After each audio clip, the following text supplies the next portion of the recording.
Okay viewer, no over the top intro this time, no extra editing work for yours truly. I say that we just jump right into this, no interruptions.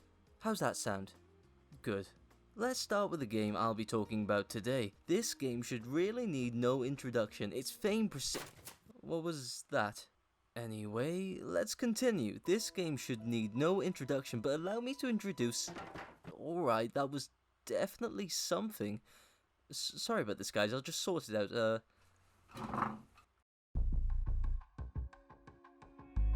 Oh god. No, this... How are you here? Viewer, through that door.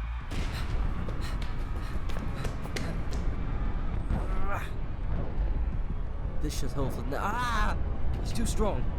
Viewer, you've got to run. I'll hold him. Go. Now! Okay, time to make my daring escape. Ah!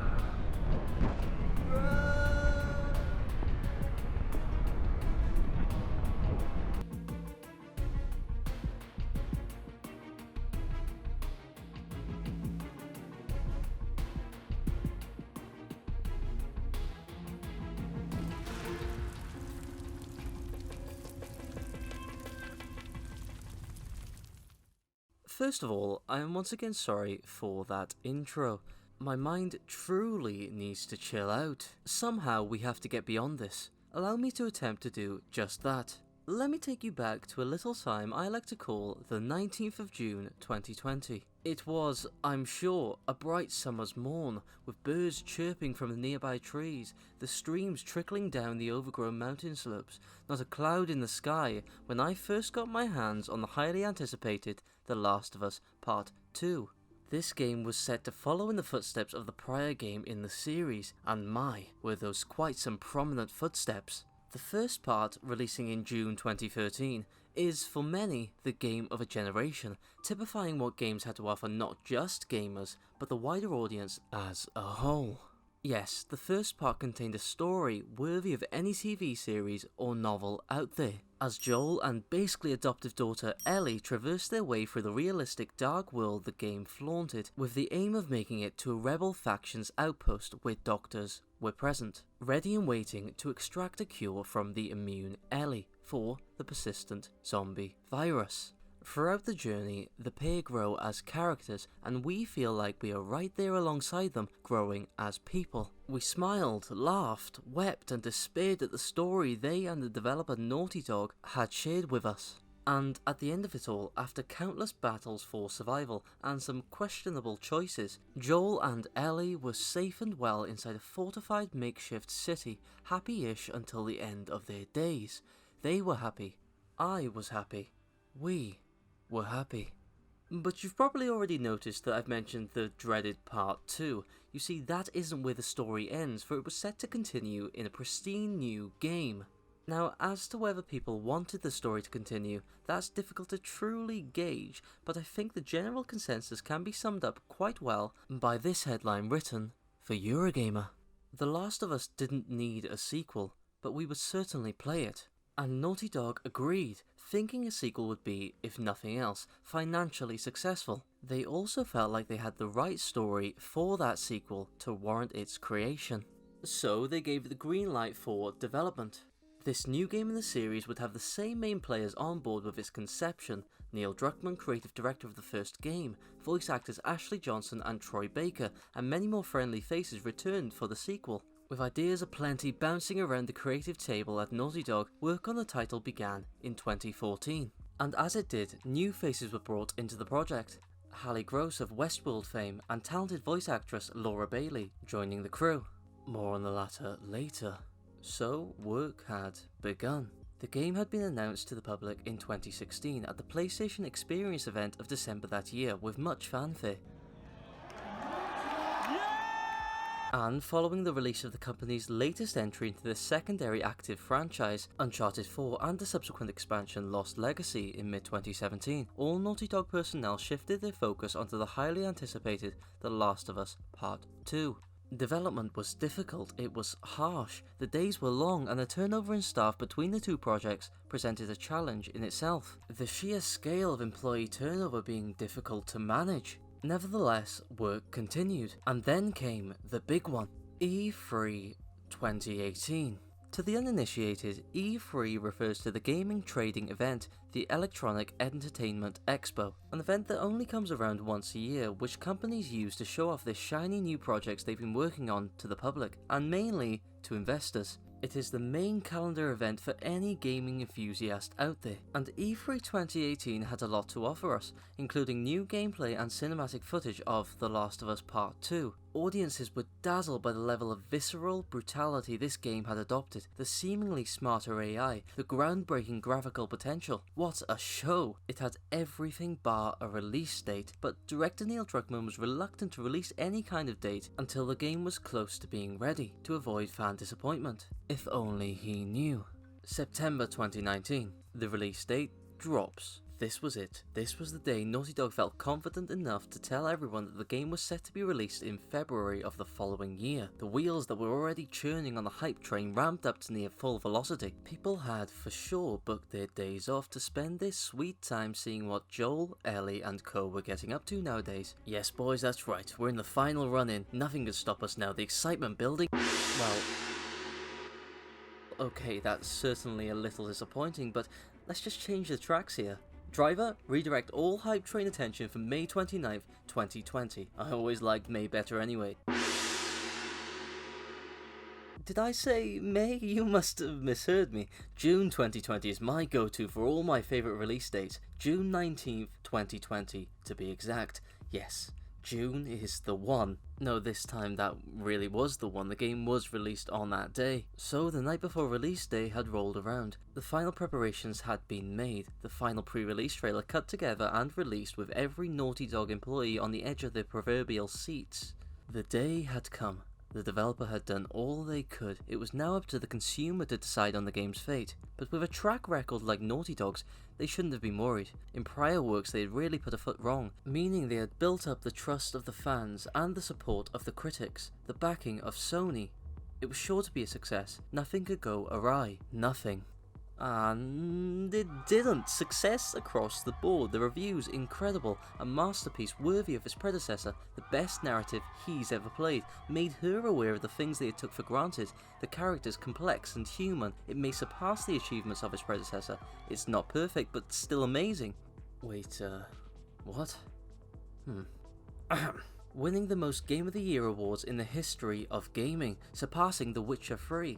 And the sales weren't too shabby either, selling over 4 million copies in its release weekend, making it the fastest selling PlayStation 4 exclusive of all time. The third highest grossing PlayStation game in the US, sales coming in left, right and centre across Europe. My goodness, any doubts over the story for Druckmann and his team were alleviated. The game was and still is amazing, the gameplay tense, using violence in such a profound way to make you realise the horror of your and your character's actions. The gameplay tight, refined, improved upon from the original game. The voice acting raw, emotional, Oscar-worthy. This was a game of a generation, and you could really tell just from playing it. No controversy, no detractors, all pure unfiltered gaming enjoyment. The Last of Us Part 2 is a decisive pinnacle of gaming. It shows what a game story can evoke in a player, how attached we can become to programs and pixels. It gives us lessons in how to create a successful sequel that moves forward, never looking back. And that's important. Creators shouldn't be bound by their previous work. They should have the freedom to use their franchise in whatever way they see fit. For that is creation. It's a personal reflection of the story you want to tell. And that is such a beautiful thought.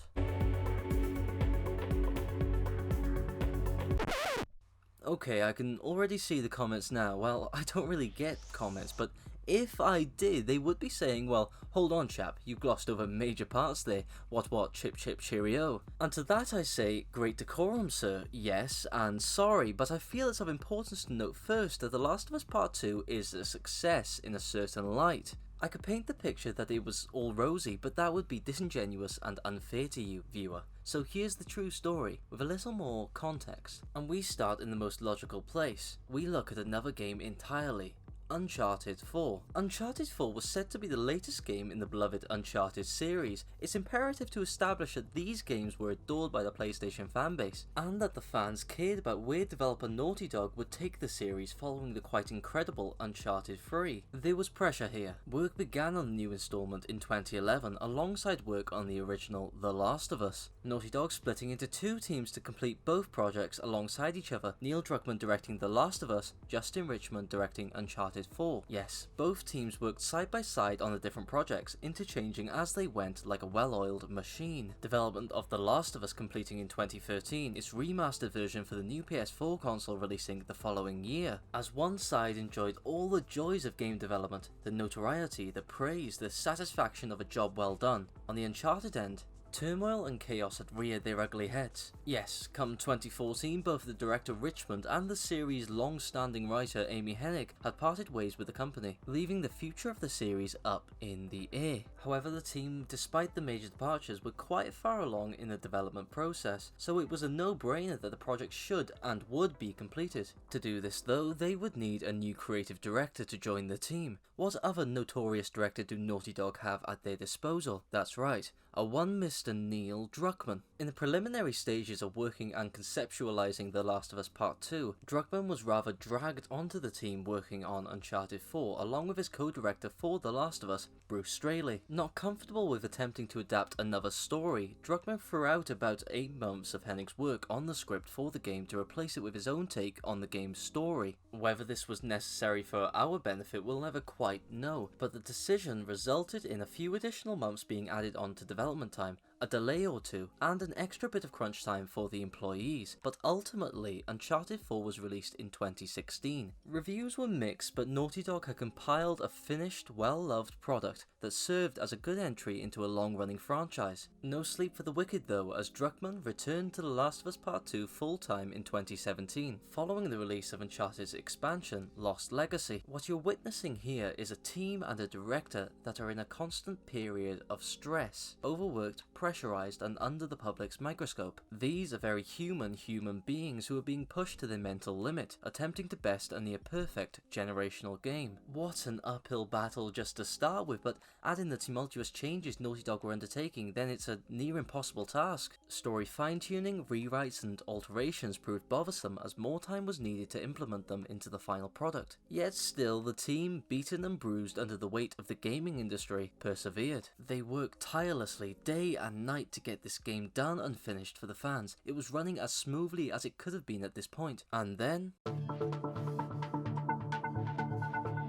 China has identified the cause of the mysterious pneumonia outbreak in Wuhan City. A dangerous virus is spreading rapidly in China, and U.S. officials are very worried that it could come here. We have a new name for the coronavirus. The World Health Organization has officially called it COVID-19.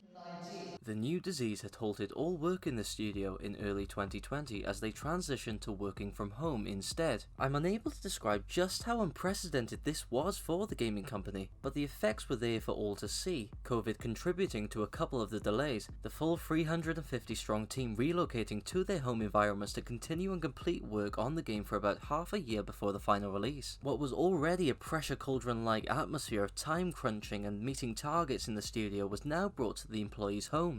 And still, they persevered. Working from home came with its own trials, but still, the game was coming, with multiple trailers releasing in the lead up to the game's release, building up that hype. March of 2020 came and went with little issue, and then came the kicker. Then came what I can only imagine to be a game developer's worst nightmare: the leaks. Late on the 26th or the 27th of April 2020, the date is unclear, disaster struck. On the very platform you're watching this on, viewer, details of The Last of Us Part 2 were leaked. And not just any details, big story details, the fates of characters, the new gameplay elements, even the entire ending of the game. Plus 1 whole hour of footage from the game itself. And I just want to pause it here for you to just imagine that. You're over 5 years into development of this game, which you've put blood, sweat and tears into, working 12-hour days most days. And then, less than 2 months before release, it's all out there for the world to see, for the world to criticize. And my good gravy did they criticize, and my good gracious did they hurl violent abuse. Make mental note of that also, we'll be returning to it later. Some even threatened to boycott the release entirely, the leaked story elements being too much for them to process, or they felt as though the leaks had dispelled the need to actually play the game at all. All of it was spoiled anyway, so why should they waste their money? Following these leaks, the mood in the developers' camp was obviously low, perhaps the lowest it had ever been during their employment. What should have been a stressful but exciting build-up to the June release date turned into a long, limping, drawn-out walk to the finish line. Investigations into the leaks showed that an external party was responsible for them. There was nothing much Naughty Dog themselves could do about it. A feeling of helplessness crept into their psyche, but at this point, being oh so close to launch, there was nothing left to do but persevere. And so, they did. As I mentioned before, as the game was released and the review scores started flooding in, Naughty Dog had probably thought that their plan for an expansive story that dealt with the violent lengths a person could go through to avenge another had come to fruition, without a hitch. The reviews were good, they were great. Critics praised almost every addition made to the game. The story touted to be incredibly layered and unabashedly harsh and real. The environments no longer linear marvels but expansive ones, and the gameplay, wow, the gameplay. A low point from the original game, Part 2 aimed to rectify that, adding much to the system, adding emotional weight to the combat, adding new ways to take down enemies via stealth and brute force. The point is, in many areas of game design, Naughty Dog had upgraded on near perfection from the first game, leading some to brandish it as such. The perfect example of a modern day game, they said. But even that isn't the full story. Let's just zoom out here. There's the issue, folks. Let me explain this. Okay, this is the average rating from all the critics, and this is the accumulation of all the ratings from the players, the general public. As you can see here, big disconnect. The critics loved it, but the fans hated it. But why? Okay, let's go over the reasons for this, starting with the story. As discussed throughout the first game, you overcome a number of emotional hurdles in an effort to keep these two characters, Joel and Ellie, safe. At the end of the game, we care about these characters, love them despite their quite overt flaws. We love their father-daughter-like relationship. Joel finally has something to fight for. Ellie finally has a home. Tommy, Joel's brother, becomes a supportive uncle, his town becoming a safe haven for not only Joel and Ellie, but for so many more survivors in this age. It's perfect. Almost a little too perfect. At the end of the game, they are safe. Fast forward to The Last of Us Part 2, and within the first 2-ish hours or so, Joel has been brutally murdered/tortured to death, Tommy majorly wounded, and Ellie, having watched all the grisly details play out, scarred for life. On top of all the other scarred for life moments she already has stacked up. This was all enacted by new character Abby, voiced by Laura Bailey. Yes, players, welcome to The Last of Us Part 2, a world where no one is safe. The fans, understandably, were not too happy about this turn of events. Most cried, some were left feeling empty, some were angry, some were disappointed, and some ejected their discs from their PS4s with the intention of not playing another moment of it. Heck, even I had to put the game down for a few hours just to process what I had just witnessed. I felt almost every emotion Ellie must have felt in that moment,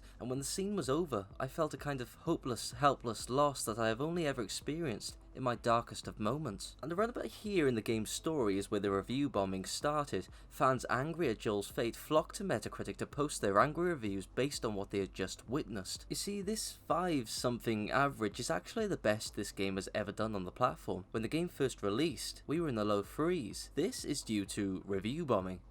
What is review bombing? Well, imagine this. There's this website out there which allows you to post your ratings and reviews about any movie, TV show, or game. Now imagine you really hate a game. You hate everything it stands for, the characters, the story, everything is just bad. Objectively, it's still a good game, worthy of an average 6 out of 10, but no, to you, this game deserves nothing. Nil pois, zilch. Nada. This game has hurt you, disappointed you in a way that nothing else ever has, and you want to reflect that in your rating, and your friends agree with you, whether having played the game or not. But that's only one reason as to why you would give this game a big fat 0. This trend of a game being review bombed by a group is common in console exclusive games. Say a game only releases on the Xbox console, PlayStation fans will automatically flock to the Metacritic to review bomb that particular game, without even having played it. While there are more scenarios in which a game will be review bombed, the two priorly discussed scenarios were the most relevant when talking about the review bombing of The Last of Us Part 2, the game having such a harsh opening that it hurt the players, and the fact that it only released on the PlayStation console. However, most of the initial negative fan reviews were posted just under an hour after the release of the game, meaning that these guys couldn't have played much or any of the game at all, and yet they felt qualified to give it a long-winded review,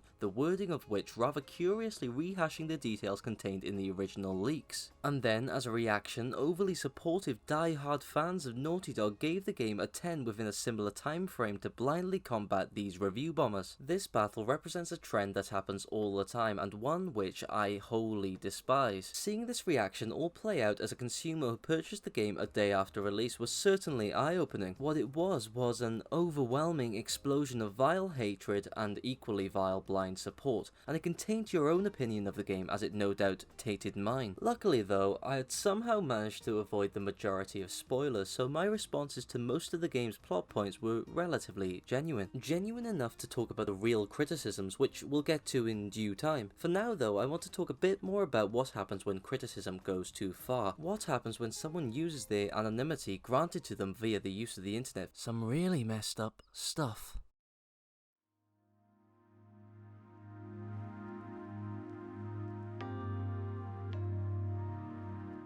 As early as the leaks in April, Naughty Dog employees involved in the creation of the game started to receive hate, and there was one man in particular who would go on to hold the world record for the most hate messages received by a game developer, game director Neil Druckmann. On your screen are a selection of some of the messages that were sent to Druckmann on, I'm sure, a daily basis. Terrible bit of anti-Semitism there. Truly awful stuff, and it didn't just stop at Druckmann, no. Writer Hallie Gross got a healthy dose of abuse also. It would become such a regular occurrence that the pair would have competitions to see who would get the most disgusting messages on a particular day. To see this abuse and react in such a light-hearted way shows the strength of the people, but that can only go so far, with Druckmann admitting that his confidence was shot after both the leaks and the abuse. Now these slurs are awful, terrible even, but you can understand why these two people would be the targets. They wrote the story after all. But what I can't understand are the swaves of abuse coming the way of a one Miss Laura Bailey. I hope you've remembered her name, but a little memory jog perhaps. Bailey's the voice actress behind the muscled character Abby. Abby is the one who assures Joel has quite a painful fate, so it stands to reason in some people's weird heads of course that if they hate the character and their actions, then they should also hate the actress portraying that character. Crazy right? But it's true. Bailey was subject to another healthy helping of death threats to both her and her family. Okay, real talk. I'd say this is getting out of hand, but it's already been so. These threats are horrible. Only groundbreaking statements on this channel, I know. But it needs saying. There's literally zero point to them. They are needlessly harsh against the law, and show a form of cowardice that is unfortunately prevalent on social media platforms. Also, from these messages, we see a second reason as to why players didn't like this game: inclusivity. Here's Ellie, the main character of the second game, also homosexual, thus controversy. Here's Lev, a sort of trans character, hence controversy. That's it folks, that's one of the reasons. It should be remembered however that homophobic individuals make up the very small minority of those who have played the game and wish to criticize it. I don't want to lump everyone who disliked the game for different reasons in together of course, that isn't my intention, but it's so often the case that valid critiques of the game are drowned out by the vocal, rather angry minority. The keyboard warriors were out in force, drowning out the real criticism of the game with their religious or homophobic slurs. If they could form sentences not littered with threats of smashing Druckmann's brains out with a golf club, they would probably be able to construct some actual detracting points from the game. And it's here where we come to the good stuff, the actual valid criticism. We've made it people, past the history, past the hatred, past the development hell. Let's talk about my experience with the game, shall we? The Last of Us Part 2 is not a 0 out of 10, but it also isn't perfect.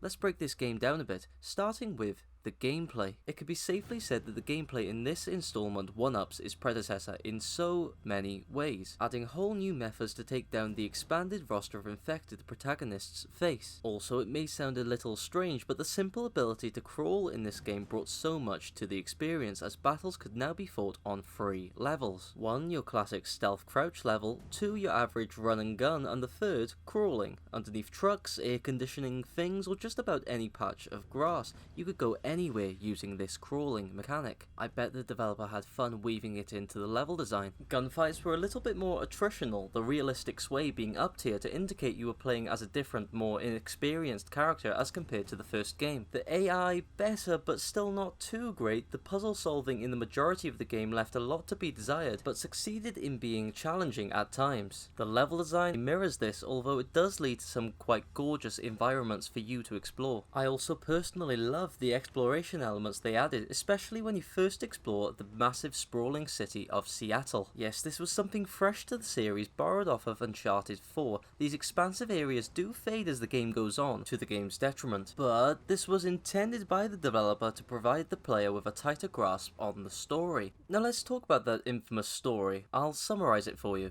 At the end of the last game, Joel lies to Ellie, stating that the doctors trying to create a cure from her immune self, which would effectively kill her in the process, found her to be useless in its creation. Joel doubles down on the lie and tells Ellie that it ends peacefully, with them both walking out scot-free. Now, we know this isn't the case, and by the start of the second game, so does Ellie. Upon learning the extent of Joel's lie, their relationship fractures almost entirely. They are shown to want to repair that relationship, however, Ellie committing to at least try to forgive and forget what he did. Unfortunately, they don't get the chance to heal those wounds, as the next day Joel and his brother Tommy are captured by a breakaway group from a militia holed up in the city of Seattle. They are led by this character, Abby, who is originally saved from the infected by the brothers. And this is Owen, by the way. He has some sort of relationship to Abby, and this is Mel, who has some sort of relationship to Owen. Joel dies horrifically by Abby's hand, with Ellie not only failing to stop it, but having to witness the brutal end of a man she saw as a father. Deciding enough is enough, the group spare both Tommy and her and return to Seattle, with Tommy and later Ellie and her crush/girlfriend Dina in tow, seeking violent revenge. Let me just jump in here to say that we as the player want this. We want to avenge Joel. We really do. We hate Abby, and why shouldn't we? She brutally murdered Joel. We're all on board this revenge quest until the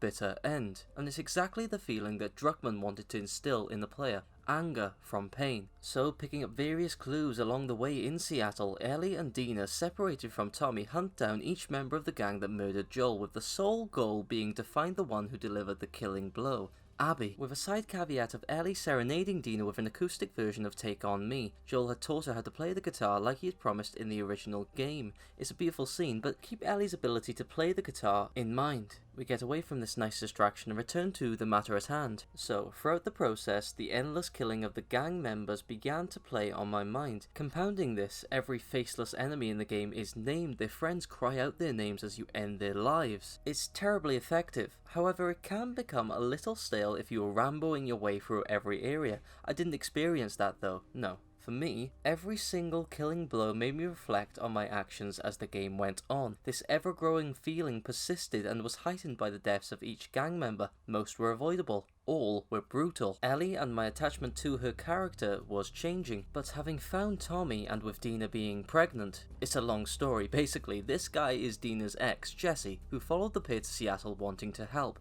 He's the father of the child. He's a cool guy. Honestly, one of the most compelling characters in the game. Anyway, with all of that being realised, Ellie finally decides enough is enough. With most of the Joel killing gang bar Abby being dead, it's time to go home with the whole crew. But Abby, understandably, is not too happy about all her friends being snuffed out. She ambushes the crew, shooting Jesse in the head, killing him, appearing to do the same with Tommy, and then holding Ellie at gunpoint. We see the cycle of violence continuing onwards. And then it fades to black. At this point in the game, I still hated Abby. Not only had she murdered Joel, now she's gonna murder the two best secondary characters the game had to offer. Seriously, these guys were cool to play through the game with, and now they're gone, and that's because of her. My feelings towards Ellie, however, had changed somewhat. She had this edge about her, an attitude of vengeance which was only quelled by the fact that Dina, someone who she cares for deeply, was in a bad way, and the other supporting characters were pushing her to end this revenge quest to seek medical attention. A far cry from the character that basked in wondrous glee upon seeing a rusted space shuttle exhibit. We see this in a flashback, by the way. She was driven to a point beyond compassion, and I was no longer on her level. Let's get back to the game's plot. The screen fades back in. Seattle, day 1. Okay, so we're back in time with Ellie. Maybe another flashback scene? Oh no, wait. No, this can't be right. I cannot be playing as Abby right now. They wouldn't, no one would have the sheer bravery to do this, not at this point in the game anyway, but they do, and surprise surprise, you play as Abby for about the next half of the game. My reaction? Let the infected chomp down on her a few times, restart, rinse, repeat, don't collect anything for her, keep her low on ammo, low on health, anything to make the fight for Ellie against her in the future easier. We were approaching levels of hate no one had ever seen before. I was sabotaging my own gameplay just to spite some pixels and code. So my goodness, how effective Naughty Dog's work on that first half must have been, right? They really got me to despise this character, as if she had broken out beyond my screen and slapped me in the face. And this might just be one of the most jarring experiences I've ever had with a game, but strangely I met this reveal with a strange smirk. Druckmann was mad to even consider attempting to implement this, and yet he had made it so, and I was morbidly curious as to how one man could have the guts to add such a risky element to the game, to make the player play as someone who they hold so much disdain for.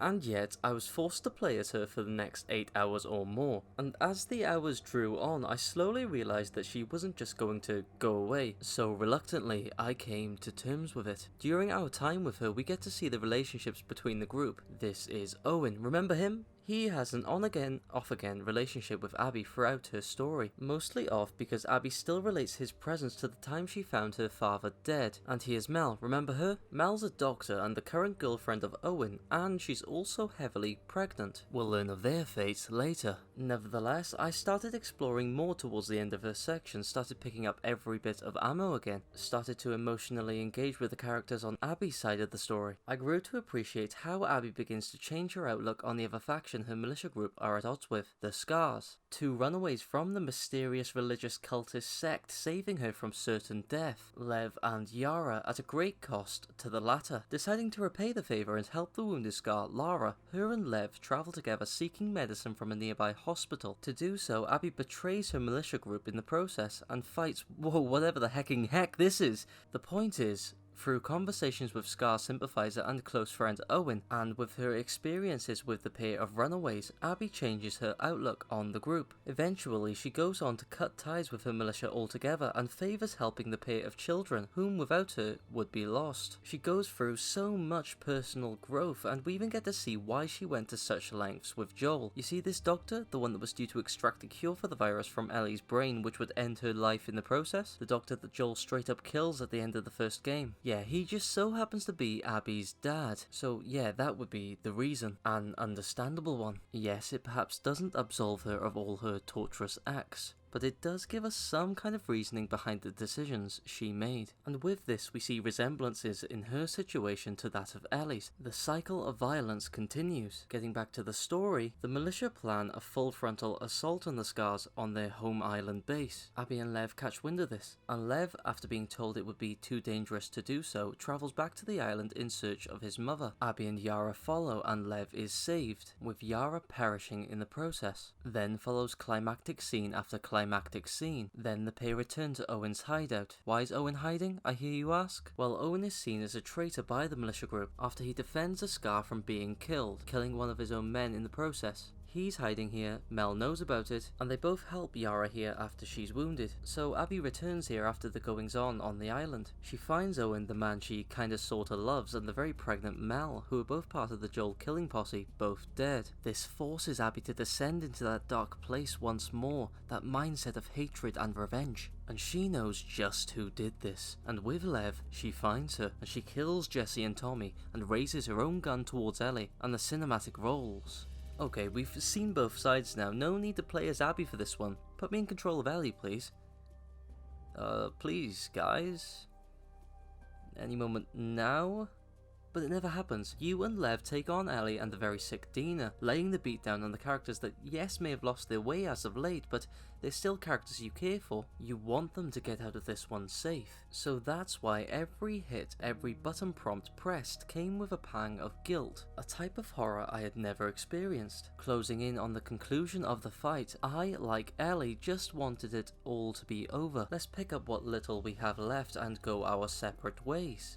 And rather aptly, Abby wants this too. As she looks at the pleading Lev, she realises that someone needs to stop this cycle. She places a bloody Dina down on the ground, warns Ellie not to ever pursue her ever again, and takes her leave with Lev in tow. the cycle of violence claiming a few more victims, but ultimately not reaching its ultimate destination. We flash forward a few months or so to Ellie and Dina and their newborn baby, JJ. At this point in the story, they live on this quaint and oh so picturesque farmland overlooking some quite gorgeous views. Prime real estate, if you ask me. It's quiet, secluded, with no infected in sight. It's perfect. And I felt it was almost too perfect. I originally thought the pair had both died and gone to a heaven-like plane of existence. But no, there are no PTSD-induced visions in heaven, nor are there any lingering doubts, nor are there feelings of being hollow without revenge. This is everything Ellie experiences here. She may have her happy ending, but she still craves closure. She still can't shake her revenge. And that feeling is stoked by a surprisingly not dead Tommy visit. Tommy reveals new information on Abby's whereabouts, and that's the only little push Ellie needs. She can't help herself, she must finish this. Upon nightfall, Ellie sets off in search for her designated nemesis, much to Dina's despair. Ellie travels for quite a few days to Abby and Lev's last known location, and finds that they have been captured by what is the equivalent of slave drivers in this age. Fighting through their compound, seeing plenty of horrors along the way, she learns that Abby and Lev have been transported to the Pillars, held on a nearby beach. Upon finding Abby, she cuts the ropes holding her aloft on the pillar. Abby's first action is not one of aggression. Instead, she retrieves Lev from the opposite pillar and lays him down on a nearby boat, the pair being in the worst shape we have seen them in thus far. And Ellie starts it up again. A tense fight ensues. You feel every single impact here. The dull thuds from the swinging of fists, the wide arcing slashes from Ellie's knife. Ellie loses some fingers, a costly toll as she will later find out. But as I said, Abby isn't in the best of shapes. Eventually, Ellie gets the upper hand, and then we are left here, Ellie gripping Abby's throat, holding her underneath the salty seawater below her frame. The grisly deed is almost done. Ellie is so close to what she's wanted now, and I am pressing the buttons, shouting at her not to do it. Don't go through with this. I watch on at a side glance, covering part of the screen with my hand, my face contorted into a grimace. And then a flash. What was that? I moved my hand away. Was that Joel? Yes, Ellie has a flashback, just a snippet or two, a couple memories of the long since passed on Joel. She screams in anguish as her grip becomes tighter and tighter, and then she pulls away. I breathe a much needed sigh of relief. Abby returns from the murky depths, coughing, spluttering, shakily getting to her feet and stumbling over to the boat holding Lev. Slowly the pair sail away, leaving Ellie all alone. The cycle of violence now was over. Ellie returns to the farmstead and finds no one there. Dina has packed up her things and left Ellie to her own devices. Coming to terms with this, she finds a guitar and goes to play the song Joel had first taught her, but it's imperfect, stuttered, missing notes. The fingers she lost in that final fight hinder her ability to play it, leading to her failing to connect with the one person who had always been there for her. For the first time since the two games began, Ellie's biggest fear had come to pass. She was now alone. The game ends with Ellie walking off into the tree line, away from the place she had grown accustomed to calling home, and the credits roll. Phew, that was long, right? It's a good story to tell, but it isn't without its issues. Let's talk about them. 1. The perspective switch from Ellie to Abby is too jarring. Nothing could have prepared the player base for that change. The pacing of it all seems a little bit difficult to pick up for a player. 2. The lack of character development. I'm talking about the side characters here, by the way. For example, I like everything about Dina and Jesse, but the former for some reason isn't too memorable, and the latter didn't have enough time in the spotlight. Moonlight.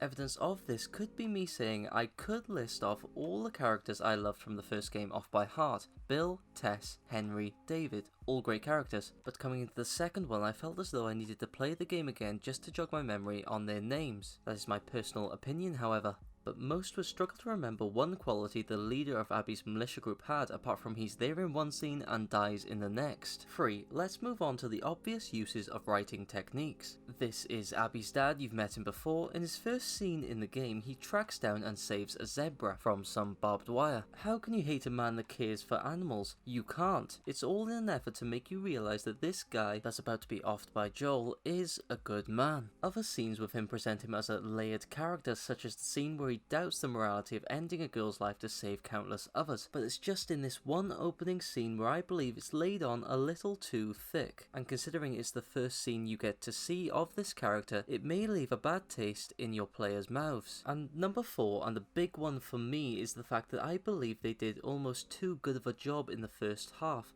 They really got you to hate this wacky cast of characters, so much so that the task they set themselves of humanizing them in the second half falls just short of the mark. And linking to this, number 5 is that the game is too long. This is true, but I still feel as though extra attention needed to be paid to Abby's crew to undo some of their good work from the first half. Perhaps extend that scene at the start. You see, these are the real issues, or at least the justifiably held qualms one can have with a game, but you do have to wade your way through all that controversy just to find them, although said controversy is pertinent to the story and the history of this game. And now that the real criticism and the earlier praise have both been covered, let's go ahead and wrap this up, shall we?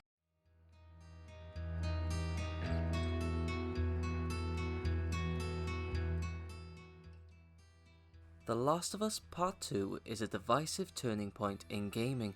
It shows what emotions can be invoked in a player via the use of a video game story, how attached we can become to programs and pixels. It gives us answers to the questions: how far are we willing to go to achieve retribution for the ones we love, and to what extent can your forgiveness extend to? And if you're not prepared for those answers, as I wasn't, then it's intimidating. The game represents a studio attempting to break down the wall between the consequences of the in-game actions of your protagonists and your own responsibility in causing them. And in the pursuit of that aim, I believe that may have led to many of the game's flaws, for when we strive for something for too long, we can become lost in its allure, only focused on using all we have at our disposal to get to our goals, even if those surrounding elements become weaker as a result. Nonetheless, what the team at Naughty Dog and Druckmann have achieved here, under a plethora of pressure and abuse and leaks, is groundbreaking. The level of polish on the combat, the landscapes, the characterization of the main characters is second to none. The Last of Us Part 2 gives us lessons in how to create a sequel that moves forward, only looking back when it needs to, and that is important. Creators shouldn't live in fear of fan reaction, nor should they be bound by their prior work. They should always have the freedom to use their franchise in a way that furthers gaming as a whole, and steps the medium up to a level beyond what we expect when we first pick up our controllers. For that is creation, a personal reflection of the story you want to tell, flawed in its perfection. And that, dear viewer, wrapped up in a neat little package, is The Last of Us Part 2.